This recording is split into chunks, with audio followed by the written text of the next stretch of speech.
Racks foundation کی جانب سے شہر میں لاک ڈاؤن کے پیش نظر مستحق صحافیوں اور پریس کلب ممبران میں راشن تقسیم۔ سابق کرکٹر اور سپن بالنگ کنسلٹنٹ مشتاق احمد نے مستحقین میں راشن تقسیم کیا۔ جی بالکل، شہر لاہور میں جزوی لاک ڈاؤن جو ہے وہ برقرار ہے، اور اس حوالے سے رسک فاؤنڈیشن کی جانب سے لاہور پریس کلب ملازمین اور صحافی برادری میں جو ہے وہ راشن تقسیم کیا جا رہا ہے۔ ہمارے ساتھ اس وقت موجود ہیں سابق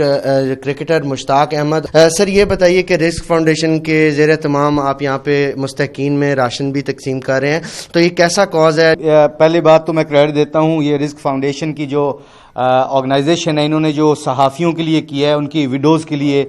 کچھ ایسے لوگ ہیں جو سفید پوش لوگ ہیں، اور ان کے جو پریس کلب کے جو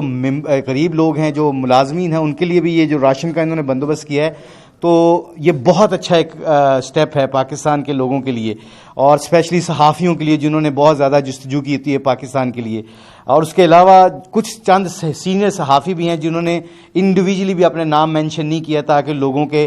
سفید پوش لوگوں کا پردہ رہے۔ بڑے طریقے سے جو ہے وہ لوگوں تک راشن پہنچایا جا رہا ہے تاکہ جو سفید پوش لوگ ہیں ان کی عزت اور آبرو بھی برقرار رہے، اور اس کے ساتھ ساتھ ان کی جو ہے وہ مدد بھی ہو سکے، اور اسی طرح یہ سلسلہ جو ہے وہ برقرار رکھا جائے گا۔